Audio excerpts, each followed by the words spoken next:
Remercier le président canadien au Conseil des collectivités qui a bien voulu accueillir la délégation générale à l'entrepreneuriat rapide pour les femmes et les jeunes avec son président et moi-même, qui aujourd'hui avec les distingués membres du Haut Conseil pour échanger avec eux sur les opportunités qu'offre la délégation générale. C'est une nouvelle structure que le chef d'État, le président Macky Sall, a mise sur pied en fin d'année dernière. Comme vous l'avez dit, impulser la dynamique de l'emploi, mais aussi de l'entrepreneuriat et du financement des jeunes et des femmes. Notre objectif, c'est de financer les jeunes et les femmes dans les meilleures conditions, dans les meilleurs délais et aussi avec souplesse et rigueur. Ceci étant, à partir depuis hier, nous avons commencé à réceptionner les dossiers et nous allons traiter les dossiers selon les critères que nous avons expliqués, des petits financements qui vont de 0 à 500 000, des financements structurants de 500 000 à 5 millions et des financements de structuration des filières qui peuvent aller jusqu'à 50 voire 100 millions et l'incubation, la formation et le renforcement des capacités. L'objectif de cette délégation, c'est de créer la richesse dans les contrées du pays.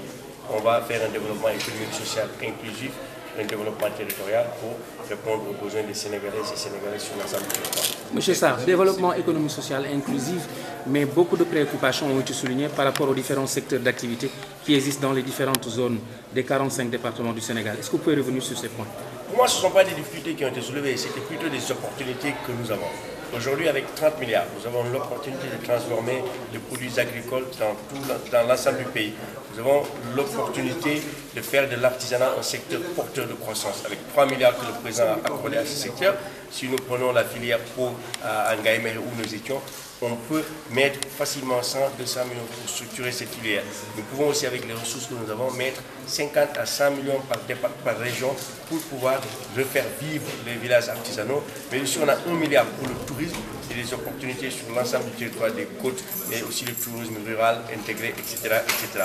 Donc pour moi, c'est plutôt des opportunités et les ressources, c'est par an. On a 30 milliards par an et chaque région, chaque département, chaque commune a sa part. Et si les jeunes récupèrent les ressources et les femmes et remboursent sous forme revolving, on peut passer à 60 milliards l'année prochaine, 80 milliards. Le délégué général pour la promptitude avec laquelle il a répondu à notre invitation.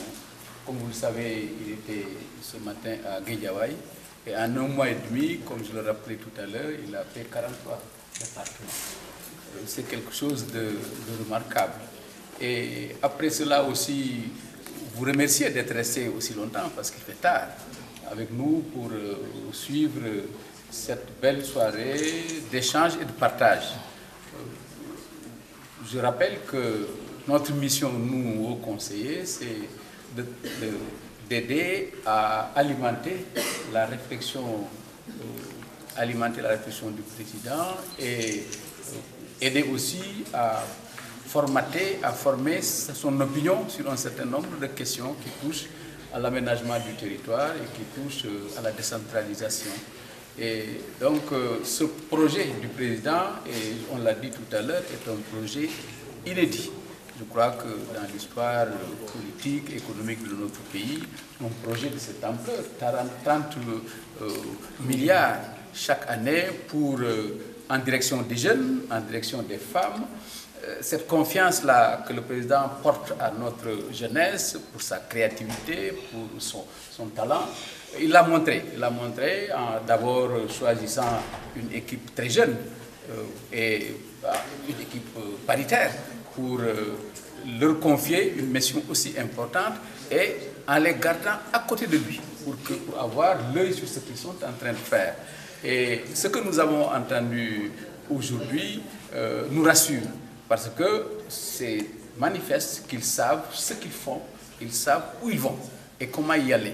Je crois que c'est ça qui est important. Que pour ma part, je pars rassuré parce que je sais que ce projet qui est un projet totalement inédit, un projet qui montre la confiance que le président porte à la jeunesse de notre pays et qui a été magnifié lors de ce que j'appelle l'appel à la jeunesse qu'il a lancé dans la banlieue à Pikine. Il a montré l'importance du capital humain qui porte sa vision pour le Sénégal 2035. Alors tout ceci montre que en essayant de travailler ensemble, en essayant de mettre en synergie nos efforts et nos volontés, je crois qu'on peut faire de sorte que le Sénégal aille de l'avant.